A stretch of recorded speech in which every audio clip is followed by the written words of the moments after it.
아침 저녁으로 날씨가 많이 추워졌습니다. 날씨는 추워졌는데 고양신문 기자들은 더 에너지가 올라가나 봐요. 이번 주에 취재들을 너무 많이 하셨어요. 꼭 그렇지만은 않은데 예. 기사가 꽤 많더라고요. 그러니까요. 그래서 뭘 빼야 되나 뭘 소개해야 되나 저희가 고르는데 참 애를 먹었는데 분량은 많지만 최대한 저희가 핵심만 빠르게 정리를 해드릴 테니까요. 끝까지 집중해서 함께 들어주시면 감사하겠습니다. 이번 주에도 고양에서 강남 서초까지 이어지는 양재 고양 지하 고속도로, 이 소식은 상당히 반가운 소식이고요. 그런데 좀 우려스러운 소식도 있습니다. 고양시의 주력 사업 중에 하나였던 도시재생 뉴딜 사업이 전면 중단 위기에 처해 있다. 이런 이야기도 있고요. 이번 주에 이제 가장 기자들이 바빴던 이유는 사실 고양시 행정사무감사가 있었습니다. 저는 생각보다 그 초선 의원들이 활약이 좀 괜찮았던 것 같아요. 네, 지금 한창 국감이 진행되고 있는데 고양시도 행정사무감사가 있다는 점 여러분들 알아주셨으면 좋겠고 그 부분에 대해서 저희가 이번 주에 집중 취재했으니까 확인해 보시면 좋을 것 같아요.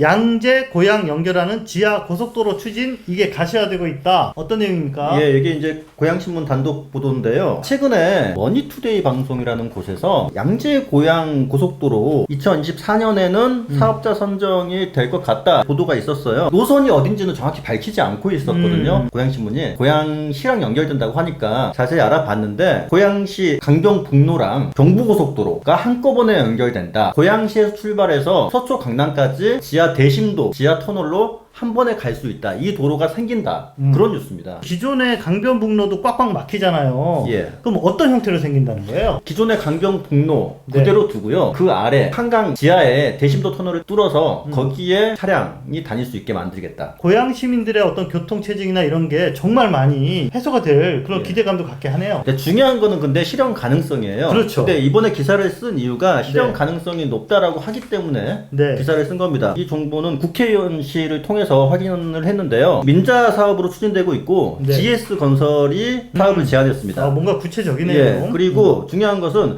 민자 적격성 조사가 지금 진행 중인데 언제 끝나느냐? 연말에 끝납니다. 올해 연말에요? 예, 올해 연말에. 민자 적격성 조사가 통과가 되면은 국회의원실 또는 이제 국토부에서 정식으로 아마 보도 자료를 낼 가능성이 높아요. 지금 들여다 보니까 BC 값이 괜찮게 나올 것 같다. 사업은 진행될 가능성이 높다라고 hen정민 의원이 직접 밝혔습니다. 앞으로 이제 후속 보도 관심 있게 기다려 주시기 바라겠습니다.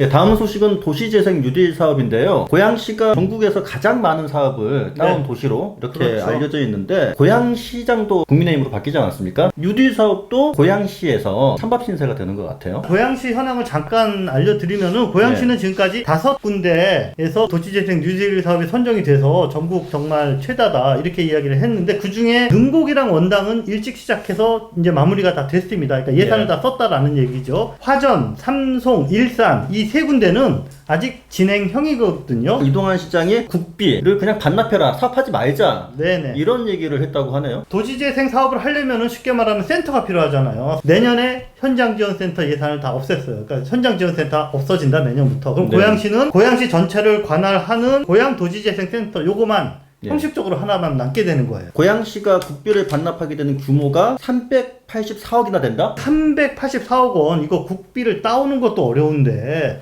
기존에 따온 국비를 사업 중단하고 반납해라. 김혜련 시의원이 아니 이게 말이 되느냐, 국토부 공모사업에 선정돼서 용역을 거쳐서 진행하면 되는 건데 요거를 일방적으로 우리가 안 하겠다라고 상급기관에 이야기하면 누가 그 얘기를 들어주겠냐. 그러니까 이 사업을 국토부는 추진했던 부서가 있을 거 아니에요. 고양시가 잘할 것 같으니까 고양시를 선정을 한 거고요. 근데 고양시가 갑자기 시장 바뀌고 나서 이 사업 안 할래, 도로 돈 다시 가져가, 뭐 이제 그런 상황이 되는 거네요. 국가와 지자체가 같이 협력해 나가는 이런 행정적인 것에 대해서 상당히 미숙한 이런 행보를 보이는 게 아닌가라는 우려를 지울 수가 없습니다.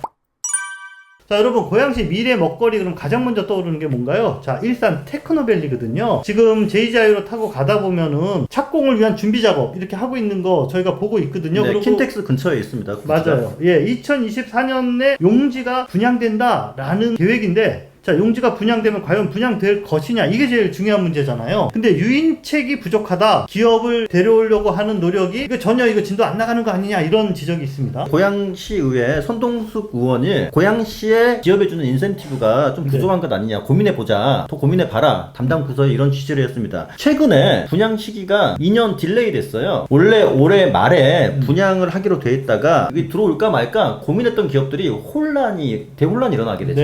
이게 이제 기업이 이사하게 됐을 때 이사하는 비용, 시기 그런 게 굉장히 중요하잖아요. 그럼요. 전세방 하나 옮겨도 준비할 게 엄청 많은데. 테크노밸리 입주 의향서를 낸 기업들이 불안에 떨기 시작한 거죠. 계획했던 기업들도 입주 의향서를 내지 못하는 경우도 있고요. 이때 지금 고양시가 더 잘해야 된다. 그런 거고 또 하나는 내년에 경기도가 용역을 하고 있는데 부지 공급을 어떻게 할까 테크노밸리. 그 용역이 나오면은 아마 이제 분양가가 대충 결정이 될 거예요. 지금 유인책을 내놓지 않으면은 기업이 오지 않을 것이다. 현재 고양시는 딱히 뭐 하고 있는 게 안 보인다 뭐 이런 건가요? 그렇죠. 지금 하나의 유인책이 있습니다. 평당 80만 원씩 지원해주는 지원금이 전부예요. 그러니까 1000평 이상을 샀을 때 평당 80만 원씩 지원해준다. 근데 요거 좀 턱없이 부족하고 소규모 기업한테는 지원도 안 된다. 요거 말고 추가적으로 생각 좀 해봐라 라고 손동수 의원이 지적을 한 거죠. 시는 혹시 뭐 여기에 대해서 답변이 나온 게 있나요? 뭐 시는 이제 좀 원론적인 얘기만 했어요. 고양시에 맞는 그런 인센티브가 있으면은 지금이라도 조례를 개정해가지고 그 조례에 집어넣어서 혜택을 주도록 하겠다라는 답변을 했습니다. 기업들 하나하나 정말 맨투맨으로 쫓아가서 유인하고 설득하고 뭔가 제시하고 이런 노력들이 있어야 될 것 같습니다. 무엇보다 이제 앵커 기업, 좀 큰 기업들이 와가지고 작은 기업들이 데려오는 그런 방향으로 이루어졌으면 좋겠어요. 시민들 사이에서 테크노밸리에 주택이 들어간다며 이거 뭐 예. 공장 짓는다 그러더니 또 집 짓는 거야? 이런 이야기가 돈다. 예. 또 아파트가 들어오는 것 아니냐. 지금 이런 얘기입니까? 우려, 고양시가 확실히 답해달라. 이런 이제 질의가 행정감사 때 있었어요. 이제 이런 우려를 하는 이유가 뭐냐면은 테크노밸리 인근인 이제 킨텍스죠. 킨텍스 지원부지라고 있었어요. 업무용 시설이 들어오게끔 돼 있었는데 아파트가 다 들어왔죠, 거기가. 그렇죠. 네, 뭐 최성시장 때 결정된 내용이긴 한데, 야 우리 자족용지를 다 저렇게 쏘는구나. 테크노밸리도 혹시 주택용지라고 표현된 곳이 있으니까 거기에 아파트 지어지고 확대되는 건 아니야? 예, 고양 시민들이 한번 그렇게 뒤통수 맞은 적이 있어서 네. 이런 문제에 예민한 거예요. 그렇죠. 근데 이제 확인을 해달라고 이제 시의원이 물었는데 거기 개발지가 수용되면서 집을 버리고 가셔야 되는데 그분들 수용해야 되는 땅. 아, 거기에 단독 주택을 짓게끔 조그맣게 이제 마련해 둔 게 있어요. 전체 테크노밸리의 1.8%, 2%가 안 돼요. 테크노밸리에 아파트 절대 없다. 다 원주민용 단독 주택이다. 이렇게 이제 알고 계시면 될 것 같습니다. 네, 오해를 푸셔도 될 것 같네요. 예. 자, 이번에도 기업 유치와 관련된 내용인데요. 시청과 가까운 원당 지역에 성사혁신지구라고, 이것도 네네. 이제 국토부 사업으로 이제 고양시가 공모를 받은 사업이죠. 성사혁신지구에도 기업 유치가 들어가 있어요. 이 사업이 제대로 진행이 안 되고 있다. 이런 소식이네요. 뭐 아파트형 공장, 지식산업센터 이렇게 생각하는 것처럼 작은 규모의 기업들이 입주하는 그런 시설을 만들어 놓은 그렇죠. 거거든요. 여기는 부지가 아니고 빌딩 건물. 내부에 그렇죠. 분양을 하는 거죠. 한 호 한 호 이렇게 분양을 하는 겁니다. 뭐가 문제냐면은 착공을 이미 했어요. 건물이 지금 올라가고 있다는 거죠. 내년에 완공이에요. 네. 근데 이 건물에 이름이 없어요. 여기 고양시에 이쪽으로 오세요라고 유치 홍보를 해야 되는데 건물에 이름이 없어. 네. 홍보를 못 하는 거겠죠? 원당역 앞에 짓고 있는 건물입니다. 이렇게 예, 이렇게 얘기할 수도 없는 거고. 건설교통위 이혜림 의원이 감사에서 지적을 한 건데요. 10월 현재까지 유치한 활동 한번 제시해 달라 그랬더니 공사한 그런 실적만 주고 홍보는 아무것도 안 했다. 그러니까 분양 계획도 없고 네. 홍보 활동조차 제대로 한 게 없다. 제시할 수 있는 내용이 아무것도 없었던 거예요. 그래서 왜 그랬냐라고 물어보니까 담당 그 공무원은 컨설팅을 대신 해주는 업체를 선정하는데 그게 제대로 안 돼서 불발됐나 봐요. 전체적으로 홍보 활동이 이렇게 늦어졌다. 이렇게 이야기하고 있는데 이거는 상당히 좀 무책임하고 예, 담당 부서가 이제 기업 유치에 대해서 굉장히 안이하게 좀 적극성이 그렇죠. 떨어지는 행정을 했다고 볼 수밖에 없네요. 공공임대주택 빼달라라고 이제 국토부에 떼쓰고 있는 상황이고 오히려 그쪽에 힘을 빼면서 힘을 써야 될 기업 유치에는 무관심하다. 네. 결과적으로 이제 그런 상황인 거네요. 자, 쓸데없는 고집 부리지 말고 원래의 목적대로 기업 빨리빨리 유치하고 공사가 좀 속도감 있게 진행됐으면 하는 게 시민들의 생각입니다.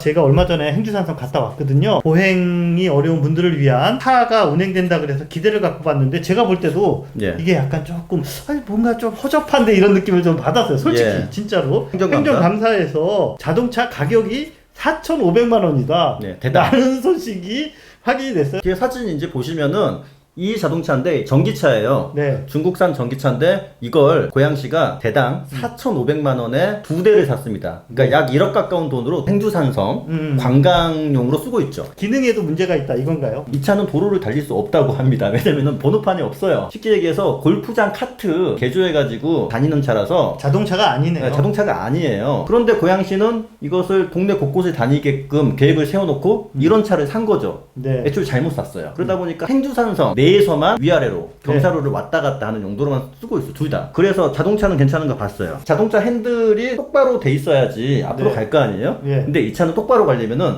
이렇게 꺾어야 됩니다. 사진 보시면 아실 텐데 네. 이게 직선으로 가는 길이에요. 음. 근데 핸들이 이렇게 꺾여 있죠. 운전하시는 분이 혼란이 올 수도 있어요.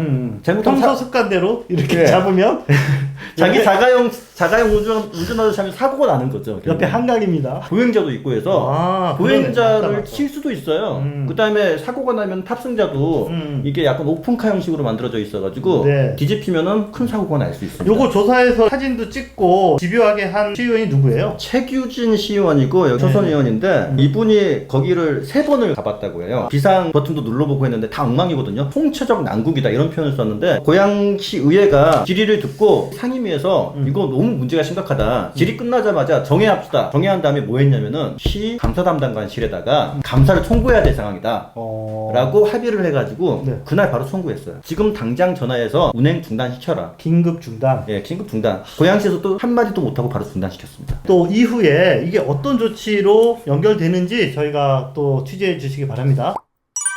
공교육도 있지만 사실은 여러 가지 특성을 가진 대안학교라는 것도 있거든요. 우리 사회 교육의 일부분으로서 역할을 하고 있기 때문에 지자체나 공공에서 어느 정도의 지원이 필수적으로 들어가야 됩니다. 근데 고양시 대안학교 예산이 올해 집행이 안 됐다. 이런 예. 지적을 감사에서 김은남 의원이 했네요. 고양시가 매년 지원해 왔습니다. 작년에 세운 예산이 올해 집행되는데 2억 원이 올라가 있어요. 네. 쓰라고. 그 돈이 쓰일 때가 이제 8월쯤에 네. 집행이 돼야 되는데 집행이 안 되고 있어요. 왜 집행 안 하고 있냐? 라는 질문을 던진 거예요. 고양시의 대안학교가 지금 20개가 넘는 걸로 알고 있는데, 그리고 학생은 한 1,100명 정도 된다 그러거든요. 학교 하나당 1,000만 원도 안 되는 돈을 지원하는 건데 그것마저도 지금 중지를 시켰다는 건데, 자 그래서 이거 왜 집행이 안 됐냐라고 질문을 했더니 담당 부서에서는 뭐라고 대답을 했어요? 시 담당 부서에서는 올해는 2억을 다 못 쓰겠다. 한 5천만 원 정도 집행을 하기로 결심했다라고 대답을 했어요. 처음에는. 4분의 3인 1억 5천만 원을 왜 안 쓰는 거며, 예. 5천만 원을 그럼 어디다 쓰는 거냐? 예. 이거를 물어봤어요. 즉답을 못했어요. 그리고 담당 부서에서 요거 저기 이동환 시장님이랑 좀 논의를 한 다음에 오후에 예. 답변 드리겠습니다. 예. 이렇게 얘기를 했어요. 그러니까는 이거 제대로 된 답변 들을 때까지 이거 정의합시다. 이렇게 이제 강하게 나간 겁니다. 예, 한마디로 이제 행정사무감사 보이콧. 네네. 예, 보이콧을 선언했고 이거 빨리 답변 가져와 라고 한 건데 답변을 가져온 게 또 웃겨요. 그게 이제 저녁 7시 30분에 예. 답변을 들고 왔습니다. 답변을 드디어. 가져왔는데 또 아까랑 말이 바뀐 게 9,200만 원을 집행하겠다라고 몇 시간 만에 말이 바뀝니다. 대안학과 학부모들은 이걸로 인해서 지금 상당한 예. 박탈감과 이런 거를 표현을 하고 있습니다. 고양시가 이 대안학교 그리고 이 교육의 문제를 어떻게 네. 바라보고 있는지 네. 이거를 좀 상징적으로 보여준다라는 뒷말이 있습니다. 식사동의 식사 2지구 아파트 지금 막 거의 다 이렇게 지어지는 거 여러분 보고 계실 텐데요. 길을 따라 가다 보면은 아파트 단지에 들어가지 않은 그런 오래된 빌라가 이렇게 2개 단지가 있어요. 보기에 좀 어색하다 이런 느낌인데 그 원일 빌라랑 두산 빌라입니다. 예. 여기가 우리는 조합에 안 들어간다라고 어쨌든 결렬이 돼서 빠졌어요. 예. 막상 공사를 시작하고 이렇게 하다 보니까 사업이 잘 진행되고 있거든요. 우리도 여기 예, 끼워달라. 사업이 잘 안 될 줄 알고 사실 그때 투표해서 결렬이 됐는데 사업이 잘 진행되다 보니까 끼워주면 안 돼? 라는 이제 그런 표현을 했었고 당연히 조합에서 쉽게 받아들이기 힘들죠. 그렇죠. 예, 기존에 했던 사람들이 있는데 좀 억울한 면도 있고 계속 10년 동안 줄다리기를 했는데 최근에 그 조합과의 어떤 협의가 이루어졌다고 합니다. 그런데 문제는 뭐냐? 이거는 우리가 해줄 수 있는 게 아니라 시공사 그 다음에 조합이랑 예. 당신들이 직접 합의를 해야 되는 문제다 이렇게 이야기를 한 거예요. 예. 그런데 알고 보니까는 이게 제도적으로 합의를 해와도 시에서 승인을 못 해주겠다. 그러면 처음부터 그거를 정확히 알려줬어야 되는 거 아니냐라는 예. 거죠. 고양시의회 권영재 의원이 고양시가 어떻게든 해결을 해줬으면 좋겠다라는 이제 지역 민원이기 때문에 관심을 보이고 있고요. 예, 저희도 이게 어떻게 해결될지 앞으로 조금 더 지켜보도록 하겠습니다. 자, 여러분, 한류천이 비만 오고 나면은 침전물이 쌓이는 이 문제 때문에 고양시가 엄청 고민하고 고생한 거 아시죠? 해법을 찾았다라고 저희가 한번 말씀드렸잖아요. 그게 뭐냐면 호수공원을 활용해서 한강물을 끌어와서 호수공원을 통해서 한류천으로 방류를 해서 이거 씻어내는 추진이 되고 있습니다. 자, 근데 이 문제에 대해서 건설교통인 신현철 의원이 문제 제기를 한 게 있어요. 자, 뭘 문제다라고 이야기한 거죠? 네, 한류천은 CJ 라이브시티 중심을 흐릅니다. 그래서 한류천이 깨끗해야지 CJ 라이브시티도 성공할 수 있어요. 신현철 의원에 의하면은 네네. 비가 많이 왔을 때가 항상 문제였거든요. 한류천은 비가 많이 왔을 때가 더러워집니다. 비가 많이 왔을 때 한강의 탁도가 좋지 않을 것이다. 탁도가 좋지 않은 흙탕물을 호수공원을 거쳐가지고 한류천으로 보냈을 때 기존의 호수공원이 탁도가 흐려질 수 있다. 호수공원이 망친다. 한류천 때문에. 지금 네. 이런 지적이에요. 그동안 이제 해보지 않은 이런 변수가 생기는 거니까 과연 이걸로 인해서 호수가 얼마나 오염될지 그 안에 있는 생태계에는 어떤 영향을 미칠지 네. 자, 이런 거를 좀 더 짚어봐야 된다 이런 얘기네요. 네, 맞습니다. 한강에도 네네. 비가 애매하게 왔을 때 탁도가 그렇게 더러운가? 라는 생각은 좀 해볼 필요가 있어요. 탁도가 그렇게 흐려지지 않을 수도 있거든요. 그래서 요거는 실제로 운영을 해봐야지 답이 나올 것 같다. 저는 네. 그런 생각이 듭니다. 그리고 생태 전문가들도 그런 시스템에 대해서 좀 구체적인 조언을 들을 필요도 있다 이런 생각을 해보게 되네요. 자, 이몽렬 의원이 원당 4구역 배임 의혹이 이게 근거 없는 거다. 이동환 시장이 사과해야 된다. 이런 발언을 했습니다. 자, 이게 무슨 말이냐면은 이동환 시장이 후보 시절 때 이재준 시장을 배임이 있다라고 공격을 했어요. 보도자를 냈었죠. 예, 보도자료를 냈습니다. 원당 4구역을 재개발하면서 이재준 시장이 거기에 있는 국공유지를 4분의 1도 안 되는 가격에 싸게 팔아서 손해가 났다. 그러니까 이건 배임이다. 그러니까 이재준 시장이 책임져야 된다라는 공격을 했습니다. 근데 이 공격이 사실이냐 아니냐 이걸 지금 이몽렬 의원이 따지는 거예요. 공무원들은 당연히 문제가 없다고 합니다. 예, 문제가 없으니까 이거 그럼 책임져야 되는 건 누구지? 공격한 사람이 책임져야 되는 건가 법적으로? 지금 이런 문제에 도달하게 되는 것이죠. 대법원에서도 원당 4구역 거의 불법 특혜 없었다라고 이미 결론이 나왔어요. 이것과 관련된 이 보도자료와 관련된 내용을 허위사실이라고 이동환 시장을 고소를 했다고 합니다. 고양신문에서 곧 다룰 예정인데 요거에 대해서 저희가 그 이몽렬 시의원의 발언 내용을 또 별도의 영상으로 뉴스 택배로 올려드리겠습니다. 자, 이동환 시장 취임 100일 진단 특집 기획기사. 예, 이번에는 복지 분야를 한번 확인해 봤는데 고양시에 복지재단이라는 게 없거든요. 그런데 복지재단을 만들어서 복지 컨트롤 타워 역할을 하게 하겠다. 이동환 시장의 핵심 공약인데 요거 문제 없는지 한번 따져봤습니다. 복지에도 시 예산 절감하라라는 지시가 역시 동일하게 내려간 것으로 이렇게 취재가 됐습니다. 네, 약 10% 줄여라 라고 이제 그런 지시가 떨어졌다고 합니다. 자, 근데 여러분 복지 예산을 10% 줄여라 그러면 어디서 줄일 수 있겠습니까? 결국은 인건비예요. 청소년 재단 같은 경우 채용 시험에 합격을 했는데 사인 안 해주고 있잖아요. 소모적인 복지 사업보다는 수익을 낼 수 있는 이런 복지 사업을 해라. 그러니까 복지 사업도 돈 벌어가지고 해라. 자, 이건 좀 모순 아닌가? 이런 싶어요. 얘기가 있는데 인건비가 삭감되면은 복지 종사자들의 어떤 그분들의 복지 혜택이 줄어들기 때문에 복지 서비스가 하락할 수밖에 없잖아. 이제 그런 우려가 있고 또 한 가지는 보니까 복지 예산 고양시가 자체적으로 마음대로 줄일 수 있냐? 이것도 사실은 쉽지 않거든요. 국비와 시비로 매칭돼 가지고 사업이 진행되는 게 90%예요. 고양시가 자체적으로 줄일 수 있는 복지 예산이 많지도 않습니다. 고양시의 복지재단. 자, 이게 과연 그러면 어떤 기능을 할 것이고 어떤 내용을 가지고 있는 건지 이거를 좀 이제 요 담당 기자가 취재를 했습니다. 이동환 시장 측에 따르면은 정확한 청사진은 지금 확인되지는 않고 있어요. 컨트롤 타워를 하겠다는 그런 얘기만 있고 이 재단이 정확히 어떤 역할을 하겠다라는 게 없기 때문에 만들어졌을 때 좋냐 안 좋냐 확인이 정확히는 안 되고 있지만 우려스러운 부분들은 몇 가지 있죠. 야, 우려스러운 부분은 뭐예요? 재단이 만들어지면은 이 복지관이 혹시 직영되지 않을까? 그거는 또 시에서 아니라고 합니다. 그리고 또 하나의 문제는 뭐냐면 기존에 이미 전체 복지 사업을 중간에서 컨트롤하는 기관들이 있거든요. 지역사회 보장 협의체라든지 재단이 생겼을 때 과연 이분들의 역할은 축소되는 것 아니냐?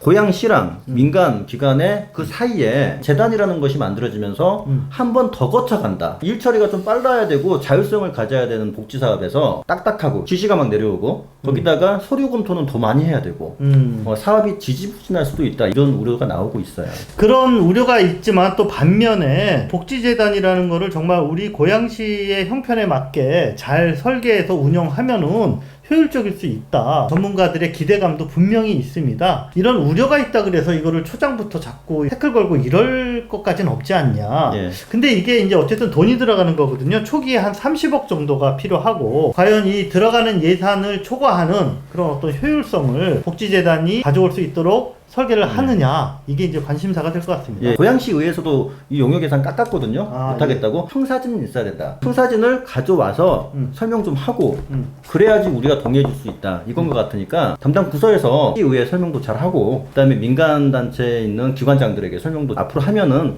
이 사업이 잘 진행될 수도 있을 것도 같아요.